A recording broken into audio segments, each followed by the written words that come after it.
Hello guys, welcome back to my YouTube channel SKM study a way of success. मैं हूं आपका educator Shivam Mishra और यहां पे लेके आया हूं क्लास 12th बायोलॉजी। जी हां, क्लास 12th बायोलॉजी का ये जो मॉडल पेपर है, ये जो क्या है मॉडल पेपर है, काफ़ी IMP वाला मॉडल पेपर है। जी हाँ, इसी प्रकार आपका यूपी बोर्ड का मॉडल पेपर जारी किया जाता है। आप चाहे यूपी बोर्ड के हों चाहे अन्य बोर्ड के हों, सभी के लिए मॉडल पेपर बहुत इंपॉर्टेंट है, क्योंकि जो मॉडल पेपर आपका NCERT न्यू सिलेबस पर आधारित ही मैंने बनाया है। आप इस मॉडल पेपर को पूरा अच्छे तरीके से तैयार कर लीजिए। और हाँ, आज का वीडियो लाइक टारगेट मात्र 1000 वीडियो लाइक टारगेट रखते हैं और मैं आशा करता हूं कि 1000 वीडियो लाइक टारगेट आप लोग ज़रूर से ज़रूर करवा देंगे। इसकी जो पीडीएफ है और जो हमारे नोट्स होते हैं, ये सारे के सारे आपको मिल जाएंगे फ्री में। कहाँ पे? हमारे टेलीग्राम चैनल SKM स्टडी पर। टेलीग्राम चैनल का नाम क्या है? SKM study. टेलीग्राम चैनल पर इसका नोट्स PDF सारा का सारा फ्री में अवेलेबल है। तो जाके आज ही SKM स्टडी टेलीग्राम को ज्वाइन करें और अपने दोस्तों के साथ ये वीडियोस को ज़्यादा से ज़्यादा शेयर करें। अपने दोस्तों के साथ भी ये वीडियोस को शेयर करना है, क्योंकि ये काफ़ी IMP वाला मॉडल पेपर है और पूरा सॉल्व है। क्या है? पूरा पूरा सॉल्व है, यानी कि मैं सॉल्यूशन के साथ यह मॉडल पेपर आपको देने वाला हूँ। क्लियर है? तो चलिए हम लोग वीडियो को शुरू करते हैं। कहीं से कोई भी आपको दिक्कत होगी तो बिल्कुल कमेंट बॉक्स में कमेंट कर दीजिएगा। बिल्कुल भी आपको परेशानी नहीं होगी किसी भी प्रकार से।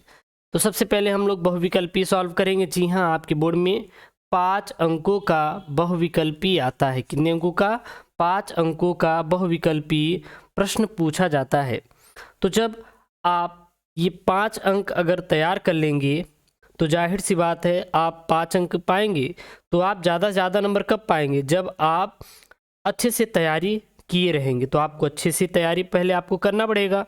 तो चलिए, सबसे पहला प्रश्न है, निभाग पाया जाता है। निभाग कहाँ पर पाया जाता है? बीजांड में, परागकण में, भ्रूणपोष में, या ये सभी? तो बीजांड आपका कहाँ पाया जाता है? सॉरी, निभाग कहाँ पाया जाता है आपका? तो जो निभाग होता है यह आपका बीजांड में पाया जाता है। निभाग में जो निभाग है कहाँ पाया जाता है? तो निभाग आपका बीजांड में पाया जाता है। बीजांड में क्या पाया जाता है? आपका निभाग पाया जाता है। तो ये काफ़ी इंपॉर्टेंट वाला प्रश्न है, इसको याद कर लीजिए।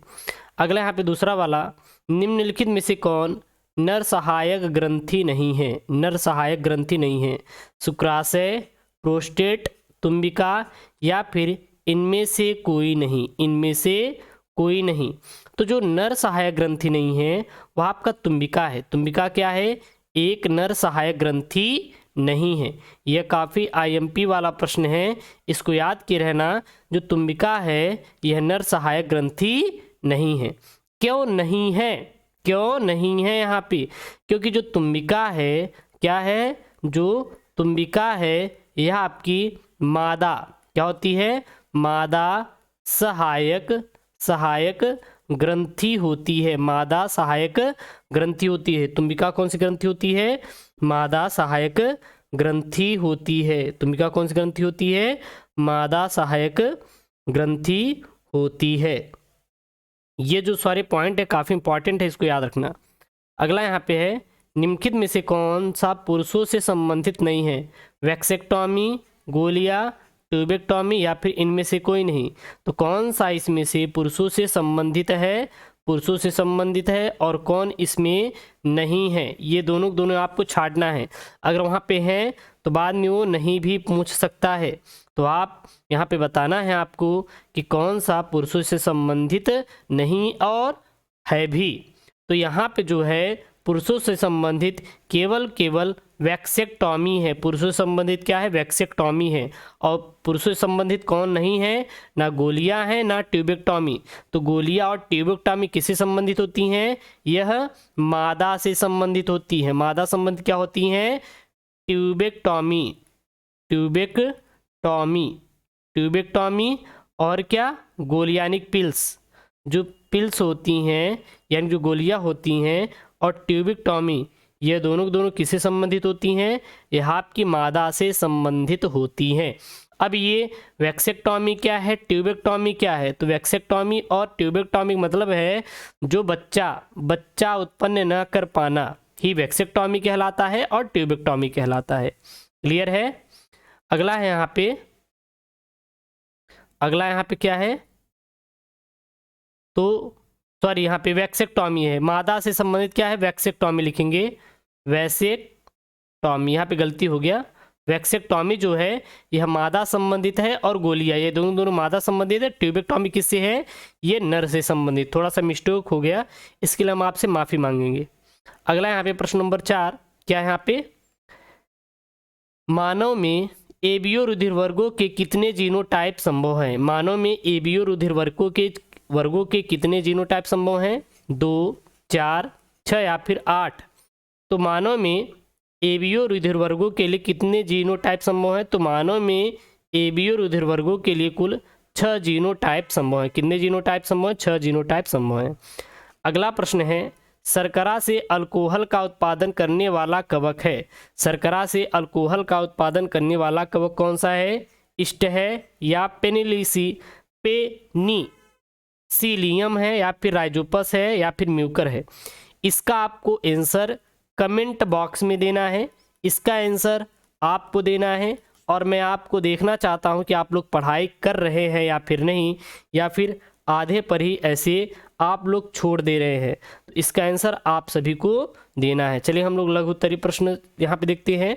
अति लघु उत्तरीय प्रश्न, अति लघु उत्तरीय प्रश्न आपके कितने अंकों का पूछा जाता है? तो अति लघु उत्तरीय प्रश्न आपका एक नंबर का पूछा जाता है। अति लघु उत्तरीय प्रश्न कितने नंबर का पूछा जाता है? एक नंबर का पूछा जाता है। यहाँ पे है, पेनिसिलिन की खोज किसने की थी और यह सूक्ष्म जीव से प्राप्त होता है? तो पेनिसिलिन की खोज यानी किस सूक्ष्म जीव से प्राप्त होता है? यहाँ पे किस सूक्ष्म जीव से प्राप्त होता है? तो पेनिसिलिन की खोज 1929 ईस्वी में अलेक्जेंडर व फ्लेमिंग नामक वैज्ञानिक ने किया था। अलेक्जेंडर व फ्लेमिंग नामक वैज्ञानिक ने किया था। यह किससे प्राप्त होता है? यह नोटेटम नामक कवक से प्राप्त होता है। यह नोटेटम नामक कवक से प्राप्त होता है। यह नोटेटम नामक कवक से प्राप्त होता है। याद रखना, पेनिसिलिन की खोज किसने किया था? 1929 ईस्वी में अलेक्जेंडर नामक वैज्ञानिक तथा फ्लेमिंग नामक वैज्ञानिकों ने किया था। और यह किससे प्राप्त होता है? नोटेटम नामक जो कवक होता है उससे प्राप्त होता है। क्लियर है? चलिए अगला प्रश्न है, कौन सा जंतु भारत में अधिक शिकार होने कारण विलुप्त होता जा रहा है? तो ग्रेट इंडियन बस्टर्ड एवं एक सींग वाला गैंडा, इसका बहुत अत्यधिक शिकार हो रहा है, इसके कारण यह क्या हो जा रहा है? विलुप्त हो जा रहा है। प्रश्न नंबर 3 है, परागण क्या है? परागण क्या है? तो पराग कणों का परागकोश से निकलकर उसी प्रजाति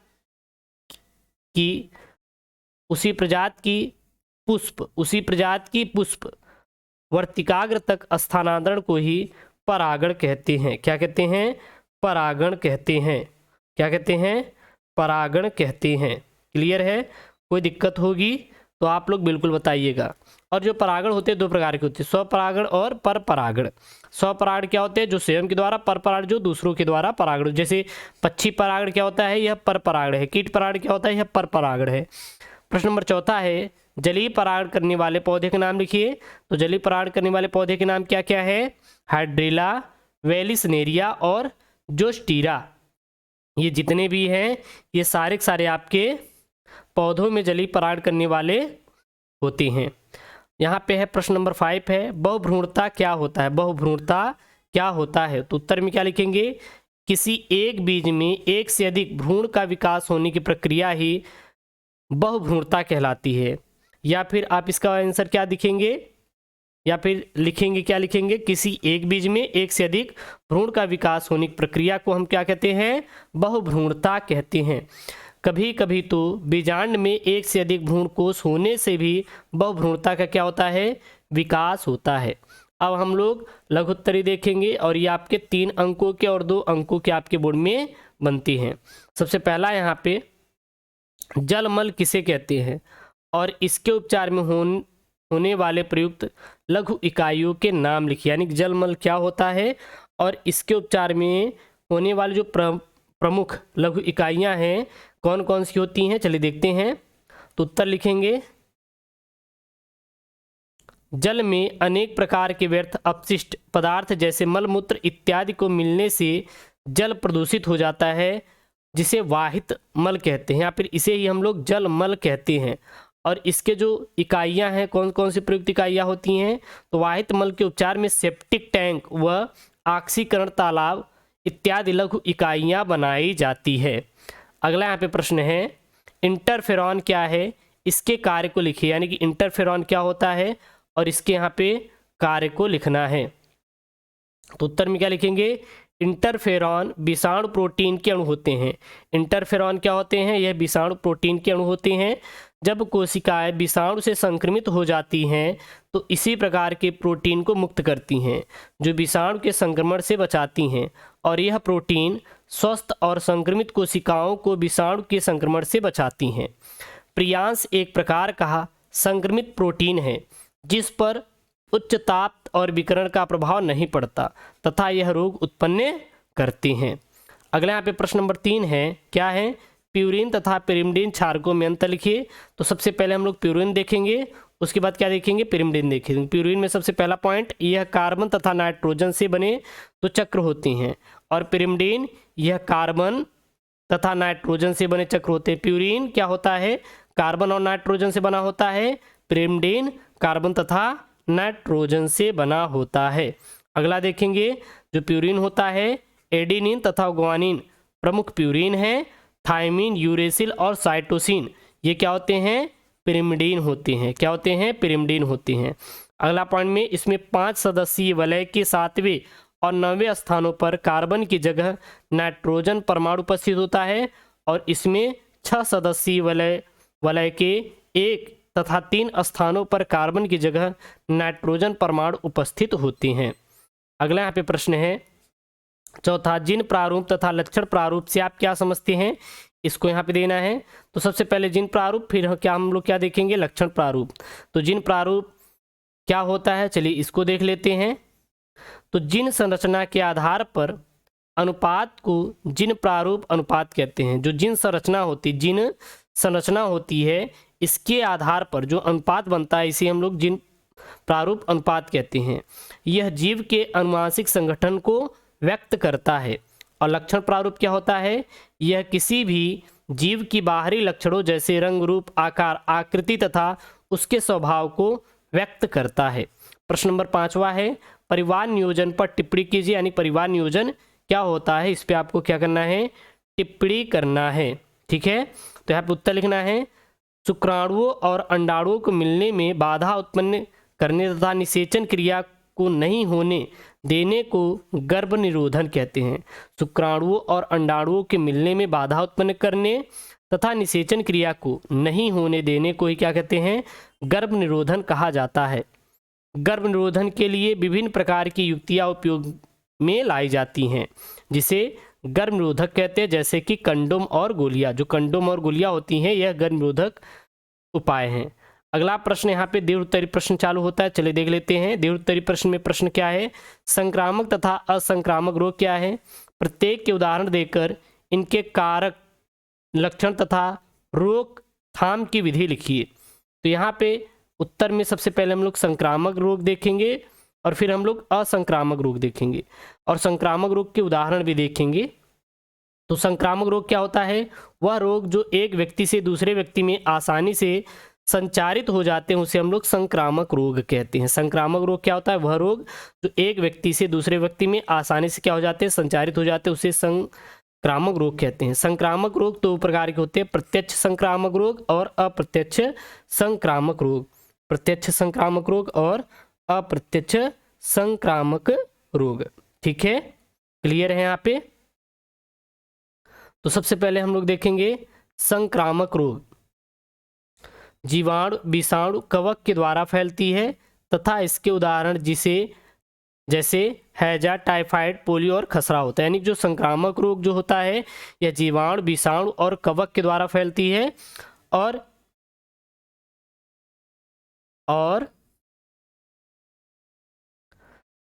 इसके उदाहरण क्या है, जैसे इनसे रोग कौन कौन से, हैजा, टाइफाइड और पोलियो।